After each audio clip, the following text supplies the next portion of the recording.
بسم اللہ الرحمن الرحیم۔ السلام علیکم۔ آج ہم آپ کو خواب میں کتا دیکھنے کی تعبیر کے بارے میں بتائیں گے۔ اگر کسی نے خواب میں کتا دیکھا ہے تو کتے کا دیکھنا اس کے لیے کیسے ثابت ہو سکتا ہے، اس کی تعبیر اچھی ہے یا بری ہے، اس حوالے سے مکمل طور پر اسلامی کتابوں کی روشنی میں اس کی وضاحت کریں گے۔ اس سے پہلے آپ سے گزارش ہے کہ اگر آپ نے ہمارے چینل کو سبسکرائب نہیں کیا تو ضرور سبسکرائب کریں، کیونکہ روزانہ خوابوں کی تعبیرات کے حوالے سے ویڈیوز اپلوڈ کی جاتی ہیں۔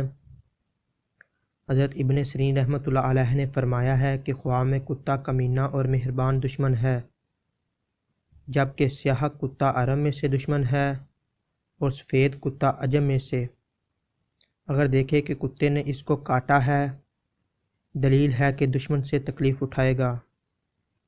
اگر دیکھے کہ اس کا کپڑا کتے کے منہ کے تھوک سے آلودہ ہو گیا، دلیل ہے کہ دشمن کی بات سے خستہ ہوگا۔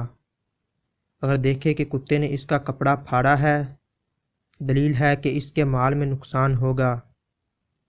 اور اگر دیکھے کہ اس نے کتے کا گوشت کھایا ہے، دلیل ہے کہ دشمن کو دفع کرے گا۔ اگر دیکھے کہ کتے کو روٹی دی ہے، دلیل ہے کہ اس پر روزی فراخ ہوگی۔ اور اگر دیکھے کہ کتا اس کے نزدیک ہوا ہے، دلیل ہے کہ دشمن اس میں لالچ کرے گا۔ اگر دیکھے کہ کتے نے اس پر تکبیر کی ہے، دلیل ہے کہ کمینے دشمن پر بھروسہ کرے گا۔ اور اگر دیکھے کہ کتیا کا دودھ پیا ہے، دلیل ہے کہ اس کا خوف اور دہشت پہنچے گی۔ اور اگر دیکھے کہ اس کا کتا بھاگا ہے، دلیل ہے کہ دشمن پر خطرہ ہوگا۔ حضرت ابراہیم کرمانی رحمۃ اللہ علیہ نے فرمایا ہے کہ اگر دیکھے کہ کتیا اس کے گھر میں آئی ہے، دلیل ہے کہ کم ہمت اور کمینی عورت سے شادی کرے گا۔ حضرت اسماعیل اشعث رحمۃ اللہ علیہ نے فرمایا ہے کہ شکاری کتا ظاہر دشمن ہے، اور اگر دیکھے کہ شکاری کتے کے ذریعے شکار کرتا ہے، دلیل ہے کہ اس کو دشمن سے جو دانش مندی کا دعویٰ کرتا ہے خیر پہنچے گی۔ اور اگر دیکھے کہ شکاری کتے کا گوشت کھایا ہے، دلیل ہے کہ وراثت پائے گا۔